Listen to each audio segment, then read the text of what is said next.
J'ai travaillé pendant 3 semaines sur une stratégie qui était claquée au sol pour la transformer en une stratégie simple qui me permet désormais de faire 90% de profit en trading.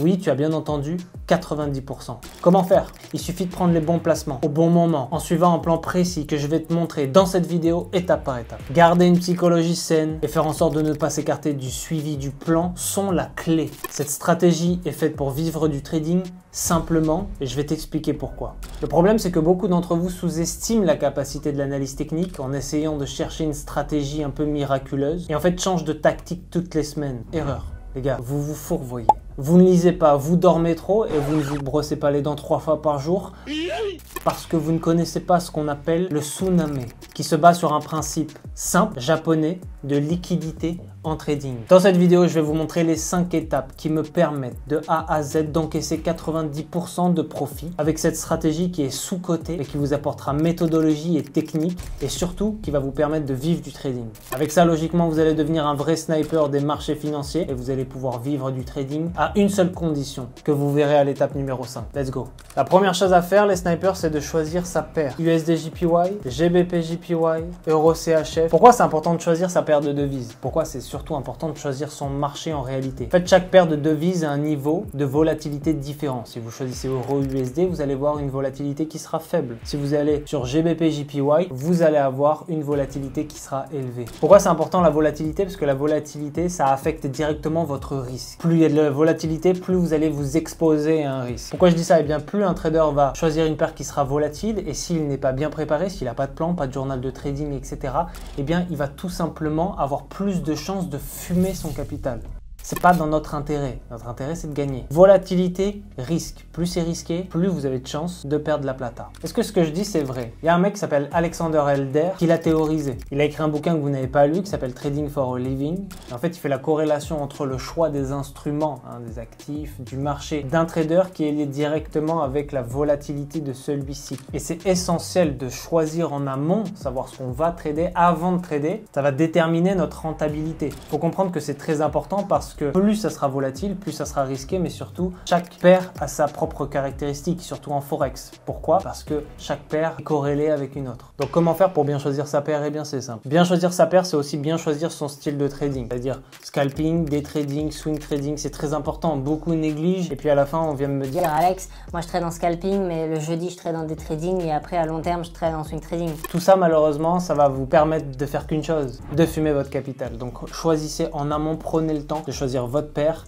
et surtout votre style de trading parce que les deux sont corrélés. Si vous êtes appâté par le risque, je déconseille, vous allez aller sur du scalping. Sinon, vous allez sur du swing trading. Dans cette vidéo, on va faire en sorte d'avoir une tolérance relativement peu risqué parce qu'on va aller sur du swing trading en H4. Plus vous allez aller sur du scalping, plus vous allez avoir une stratégie qui va baisser en rentabilité. Plus vous allez aller sur du swing trading, plus vous allez prendre le temps, plus ça va augmenter les chances de faire du profit. La deuxième étape, c'est celle que je préfère, c'est celle que les PNJ préfèrent bâcler, procrastiner, mais les vrais snipers comprendront.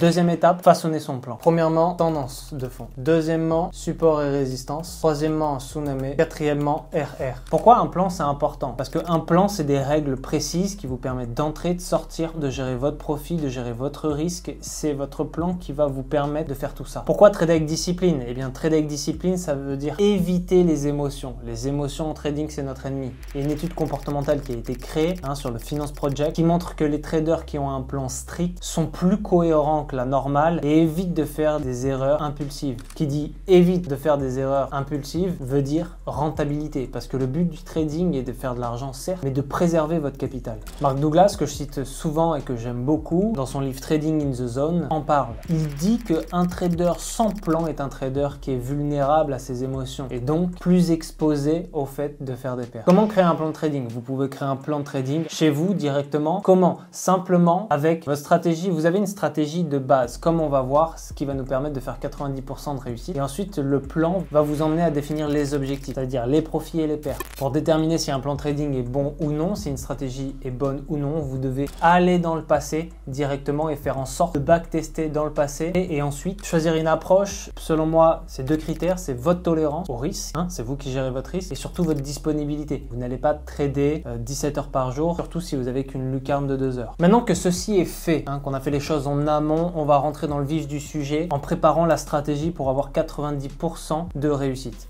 Vous allez me dire, Alex, c'est bien sympa, mais nous, on veut trader. Ce qu'on a fait, les 2 étapes en amont, c'est essentiel. Parce que plus vous faites de travail en amont, plus une fois que vous avez préparé le braquage, vous arrivez sur les marchés financiers et vous êtes prêt à rentrer dans la banque. C'est la même chose ici. Donc les 2 étapes qu'on a faites, c'est vraiment très important et c'est à ne pas négliger. C'est ce qui fait la différence aussi entre un bon trader et un PNJ. Cette 3e étape, elle est encore plus importante parce que là, on va mettre les mains dans le moteur. On va commencer à déterminer notre stratégie. La 3e chose, c'est les supports et les résistances. On va se concentrer avec l'analyse technique. L'analyse technique, c'est très simple, c'est-à-dire c'est le fait de dessiner des structures sur les marchés qui vont nous permettre de fumer le marché. Pourquoi beaucoup d'entre vous négligent les supports et les résistances? Il ne faut pas oublier que les supports et les résistances, c'est des supports dits psychologie. La psychologie est partout. Pour ceux qui me disent, Alex, tu fais beaucoup de psychologie, c'est la psychologie qui m'a permis d'être rentable, qui m'a permis de faire survivre mon capital.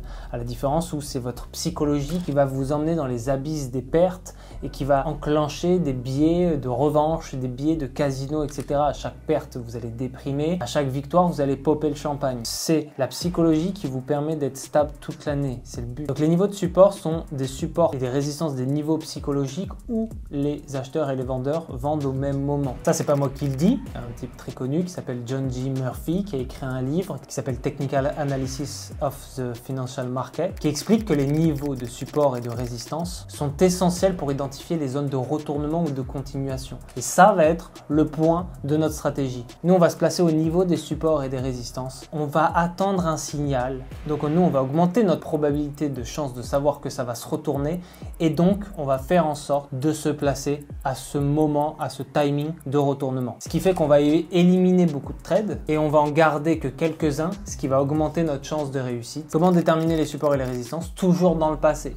L'historique du passé, le fait de backtester, ça va nous permettre de savoir où les acheteurs et les vendeurs dans le passé ont acheté et vendu et où le volume s'est accumulé pour l'anticiper. Donc comment tracer les supports et les résistances en pratique? Directement, on va aller sur mon ordi. Par exemple, ici, moi, j'ai choisi la paire Euro-USD. On a choisi Euro-USD, on est en H4 et en fait, voilà, notre tolérance au risque au niveau de la volatilité, elle est ce qu'elle est. Donc en fait, le mieux à faire ici, vous voyez ici, je vois que mon prix, il a touché. Une fois, il s'est accumulé ici, ici. Ce que je fais, c'est que je vais tracer ma résistance. Okay. Ici, je vais tracer mon support. Vous voyez ici, ce sont des zones, ce ne sont pas des lignes. Une fois qu'on a choisi notre paire, qu'on a notre plan de trading en l'occurrence ici, ça va être simple. Donc là, nous, ce qu'on va faire, voilà, c'est qu'on va tracer nos supports et nos résistances en regardant où le prix se retourne. Et on voit effectivement qu'il y a 2 grands supports et résistances qui se sont démarqués. Et c'est là où on va prendre position et nous, on va essayer de prendre les opportunités ici, de les comprendre et de pouvoir toujours les prendre en H4. C'est pour ça que dans cette étape, la 4e étape qui est de loin la plus importante, on va enfin créer ces 90% de stratégie, vous allez pouvoir le faire chez vous aussi avec n'importe quelle stratégie. Donc notre stratégie, elle est simple. Tendance de fond, support et résistance, Tsunami Engulfing, c'est la même chose. Et ensuite, RR. Là, on va parler du pattern de déclenchement. Est-ce que vous êtes déjà posé la question pourquoi on dit il faut acheter au plus bas et vendre au plus haut? Tout simplement parce qu'on vend près des résistances et on achète près des supports. Tout simplement.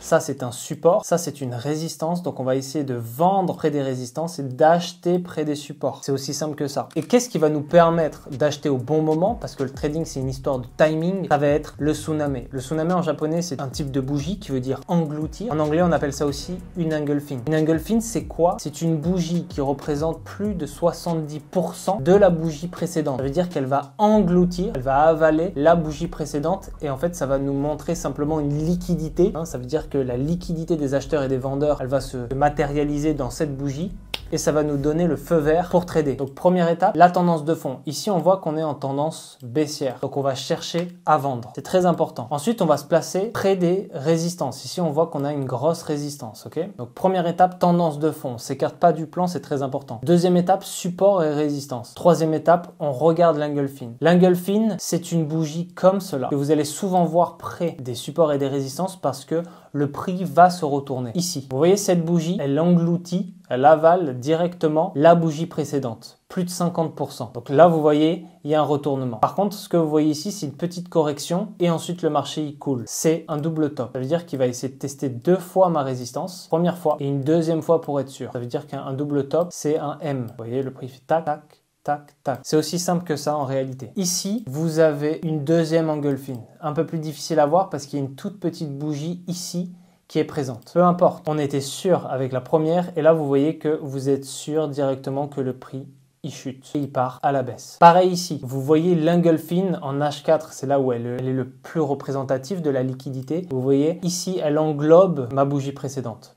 Et en fait, c'est une science exacte. Ce qu'on fait, c'est qu'on regarde la big picture et ensuite, on avance petit à petit vraiment sur les marchés financiers. C'est pas moi qui dis que l'engulfing, c'est une dynamique de marché. En réalité, il y a eu beaucoup d'études sur ça. Il y a la fameuse étude de Bulkowski que vous ne devez pas connaître parce que c'est en anglais. Il y a beaucoup d'études qu'on appelle de la finance comportementale pour voir comment réagit le marché. En fait, cette étude, elle est très importante. Ça montre qu'il y a des modèles d'engulfing surtout en H4, qui vont nous permettre d'identifier les retournements de marché. C'est vraiment très important et c'est ça en fait qui nous permet d'avoir une décision et surtout d'augmenter notre taux de décision, notre tolérance au risque. Ça veut dire est-ce qu'on a le feu vert ou est-ce qu'on n'a pas le feu vert? Oui, il y a une engulfing.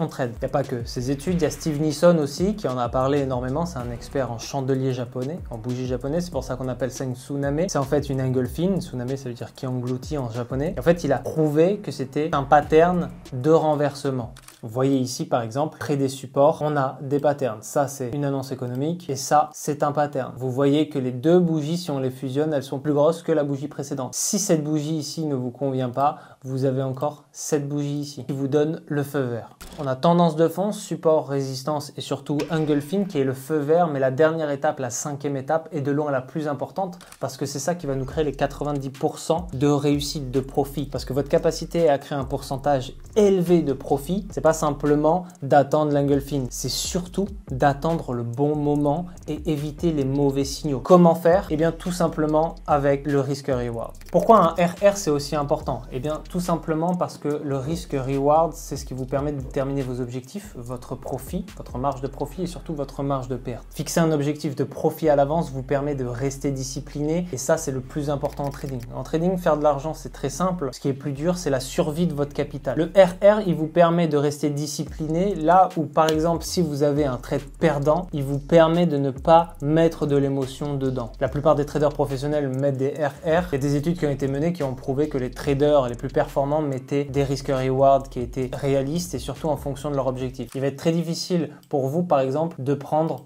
tout ceci, d'accord? L'idée, c'est d'avoir des RR en fonction de vos objectifs. Par exemple, ici, sur TradingView, vous attendez l'engulfing et vous vous placez. Vous vous placez et l'idée, en fait, c'est de mettre votre SL plus haut que la résistance et votre TP au prochain support ou à la prochaine résistance. Ça fait quoi? Ça fait que vous avez des RR par exemple de 2,91 et vous pouvez manger toute la tendance. Il va être difficile de tout manger. C'est pour ça que moi je vous invite à avoir des RR de 1 minimum. Et très bien, vous prenez le marché, vous sortez et à demain pour une nouvelle opportunité. Pareil ici, vous attendez que le prix tape sur mon support, vous placez un RR à la clôture de l'engulfing parce qu'on sait que la liquidité va se ramener et vous mettez un RR de 1, de 2, de quelque chose de faisable. Ça va être très difficile et très long de supporter des RR de 6 comme cela. C'est faisable, c'est possible, on est en swing trading, mais pour plus de pourcentage de réussite, restez moins longtemps sur les marchés. C'est Jesse Livermore, que vous connaissez très bien, qui est un des plus grands traders du monde, de l'histoire du trading, qui a dit, je cite, « Fixer un objectif de profit te permet de prendre tes gains à un moment où le marché est en ta faveur. » Ça coule de source, mais c'est vrai que dans les années 20, dans les années 30, c'était peut-être pas aussi évident qu'aujourd'hui, mais rester sur les marchés une période de temps avec un bon risk-reward, c'est une chose aussi qui vous permet de vous quadriller, de rester discipliné. L'idée, c'est d'avoir un risk-reward positif. 1, 2, n'abusez pas, mettez pas des 6-7 parce que le but, c'est de faire les mêmes trades souvent, de rester fixe et de rester carré sur votre discipline. On arrive à la fin de cette vidéo, les snipers. On a ensemble déterminé une stratégie qui est simple. Ce que vous devez comprendre, c'est que votre stratégie peut vous emmener extrêmement loin et en fait peut vous faire vivre du trading simplement. Ce qui va faire la différence entre un trader qui va survivre dans le temps et quelqu'un qui va juste rester une semaine, 2 semaines sur les marchés et va se faire éjecter, c'est simplement la solidité de la discipline qu'il va mettre au profit du trading. Vous pouvez avoir une stratégie extrêmement simple simple comme ici. Si vous la suivez tous les jours que Dieu fait pendant 1 an, vous allez pouvoir vivre du trading. C'est aussi simple que ça. C'est-à-dire que le trading, c'est quelque chose de très répétitif et c'est quelque chose de très, entre guillemets, c'est négatif, mais redondant. Ceux qui changent de tactique, de technique toutes les semaines, ceux qui vont essayer de viser 100% de réussite, etc., ce n'est pas possible et vous vous trompez d'activité. Votre capacité à faire des gains en trading est basée sur des bases solides, des fondations solides telles que la discipline, le contrôle des émotions, ne pas être tout simplement désorganisé. Ensemble, on est parti d'une idée simple qu'on a transformée en machine de guerre, tout simplement avec des outils. Et vos outils que vous avez à votre disposition, c'est comprendre les trades, comprendre les marchés avec plan de trading, journal de trading, etc. Tout ce que je vous donne dans la formation de BR Club 1%, c'est ce que je vous donne. Vous avez une équipe de snipers, une communauté soudée qui va vous permettre d'accomplir vos objectifs et surtout de vous pousser vers le haut de manière vertueuse. C'est ça le but avec BR Club. Vraie stratégie de sniper. Dites-moi en commentaire si vous aimez d'autres vidéos de ce type ou si vous souhaitez que je parle de quelque chose qui n'a pas été vu sur cette chaîne. Vraie parole de sniper, sachez une chose, vrai sniper ne meurt jamais. Boum.